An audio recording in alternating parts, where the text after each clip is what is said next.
So in this episode we'll talk about understanding your role. From mid lane there's like couple very different roles you might end up playing. One of them is like you're like the more heavy farmer, TA or morphling, this type of hero that you wanna take a lot of resources and not really give that much to your team. You're more like taking the space instead of giving it. So, and then there's the other type is that you're more like a space maker, roamer, team fighter, heroes like Earth Spirit, Pangolier, Ember. These heroes, they're more like early fighters. They make space for your carry, and yeah, they're just space makers in general. How you can know like what your role is going to be in the game is first you look at your own hero. Is it like farming hero, space maker? Then you have to look at your team. Like, do you already have a really heavy farming hero, like maybe some Spectre or something like that? And then, yeah, then you identify with your team. Maybe you have to communicate a bit, like, yo, I'm going early fighting items because we have a Spectre already that is gonna require a lot of space.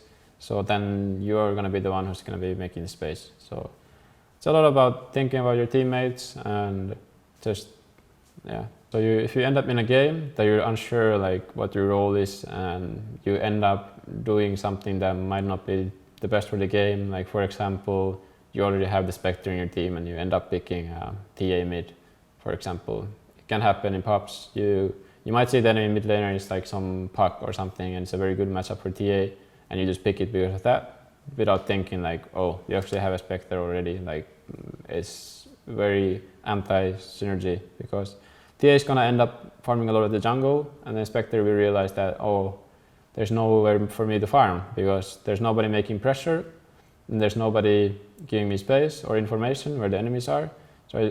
So naturally this Spectre is gonna be very underfarmed in this game. So what will end up happening is you're gonna be playing with an underfarmed Spectre, which is very bad for your team. So you're not playing to your strengths. You're just making your team's game much harder by picking this TA mid instead of going for something less greedy, maybe some Cosvex Invoker or is it Pangolier or whatever it is, but some kind of hero that makes space and gives information to the Spectre.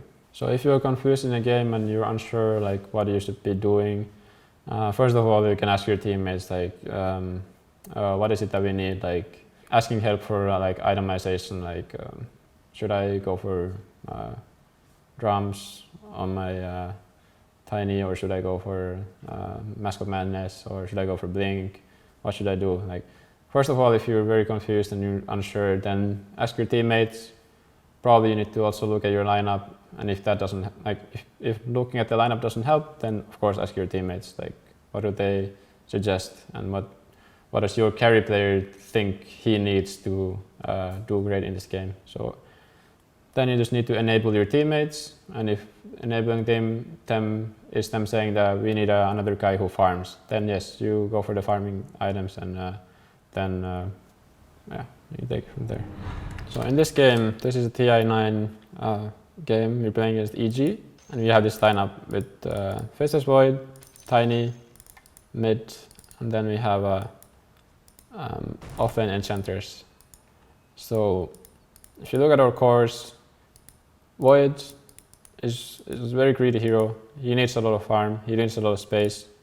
You don't want to be taking too much space and you don't want to be too passive or you will end up losing a lot of map control. And we have this Ench offlane who's going to negate a lot of pressure. Then we have this Tiny mid who's also, the way I'm going to play it this game is very gank heavy and just roaming all the time and making space for my team and creating chaos. So this game, identifying my role, I know that I'm gonna be more of a space maker, just creating chaos and making space for the Void to get his items and just trying to slow down this TP's game because that's kind of the main goal of the game. Make this guy's game slow while I make this guy's game faster. That's how we end up being ahead in this game. Me farming and just going farming items doesn't really help because then we have two cores who are trying to farm and it's gonna be very awkward to make anything happen. So in this game, my plan is to just run around, make space for my void, and mainly my plan is to ruin this TP's game. That's kind of what I want to do. Make sure he has a slow game and make sure the void has a fast game. And also by doing this, I'm trying to force the reactions from the enemies, trying to make them TP, going as deep as I can. Like this is immense. It's so much pressure for them. Like there's really not much they can do. Like either they let him die or they TP a lot of heroes, and that is also good for me. So it's just overall just being aggressive, almost always just good thing to do. There again, 8 minutes in, we smoke into there, very deep into the triangle. I'm placing wards, very deep wards already, 8 minutes in, just to make sure this TP cannot farm. And as you can see, I'm the one holding the wards. I'm placing them, so I can get the wards I want myself that will help me gank them. This way TP is not getting any creeps, he keeps dying under tower, and yeah, this is basically my role for the game. Being this ganker, roamer, while our void is farming the map. Getting a free farm. Like in this tournament we always pick Tiny, but it's either me or Jesse playing it. So the reason I wanted to play this game is because I can see that the heroes are very squishy, and I can see myself running around, making a lot of space, getting a lot of kills on them, and that way making a lot of space for my team and also taking it away from them. When you have very deep wards, it's also very easy for you to de-ward. I already have 2 sentries for myself. I see he has 3 wards. I just checked. He has 3 wards on Elder Titan, and then it's just like very easy for us to get the vision advantage already because we're ahead in the game. We have vision advantage on them, so we can get the D-wards very easily. Like here, already get 1, and then it's just all about keeping an eye on what their supports are doing. So, like when you're roaming, it's very important that you know where they see you. Like if they have vision on you, then most of the time it's not gonna work. So you always wanna make sure they don't have vision on you. So in this game, I'm playing vengeful mid. It's very different from tiny mid, and especially in this game, I have a very different role. I have more of a farming role, more defensive and more passive, and overall just I'm gonna be taking much more resources than the last game I just showed. So this game, basically what I'm thinking about already is that making space for my team is not something I will be doing, it's something that the Furion or position 1 Furion will be doing, and also just the other heroes of our lineup. And I'll be the one who's gonna be farming and just taking more out of the map, just taking the safe farm. And the reason I think that's good this game is because, first of all, Venge mid is just very good against like Ember, and it's pretty good. I mean, it's okay against the Meepo, not really great, but overall, this hero doesn't really offer much else in this game, because if I start playing aggressive, there's not really much I can do. Like I'm not gonna be able to kill them. My hero doesn't move around as fast as Tiny was, and the kill potential this hero has is much less. So we're just looking to build a strong item timing with our first big items, and then we're looking to just punch them really hard with our big items.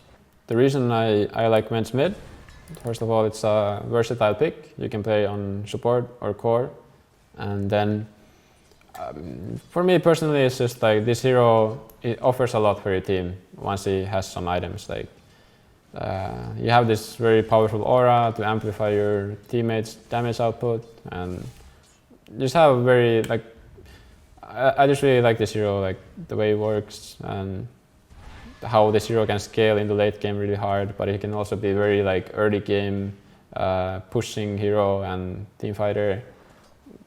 It's just very versatile hero, and this game they end up picking Meepo against it, which is quite good. But then I just take the more farming approach that end up working because of the amount of damage this hero offers is quite insane against the Meepo. So I mean, Venge mid is special in that way that this Vengeance aura, it's a very insane spell. So Venge can basically be, Venge basically has 2 lives every fight. So this hero can be a huge damage dealer, and he doesn't have to worry too much about buying defensive items, because once you die, you have the illusion, it does 100% of your damage. So basically you have 2 lives, and they have to also kill the illusion. And usually it's too much for them to also kill the illusion. So this hero is unique in that way that you can build heavy damage and still like frontline for your team, because it's okay if you die, because you're gonna still contribute to the fight. I mean, I'm basically kind of the carry of the team, and my role in the fights is to be frontlining for my other heroes like Furion, and then so giving information, like letting this Earthshaker get a very good echo or Bane get a good grip. So I'll be the frontliner, and they will not want to go on me anyway. So most of the time I'm gonna survive the fights, even if I go in first, because they all have to have the Bane sleep to save me, and then I'm just trying to bait out spells from them and make sure they don't get good bolts and good Koru ultimates. So here we are, it's 15 minutes into the game, and we're about to hit our strong timings with all our cores. Our Nature's Prophet is about to get his Orchid, I'm about to get my Manta, and our Underlord is about to hit the Aghanim's.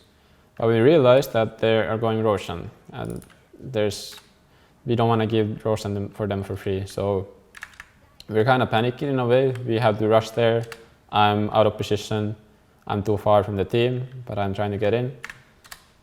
And even though our positioning is very awkward for this fight, we end up losing a lot of heroes before the fight even begins properly.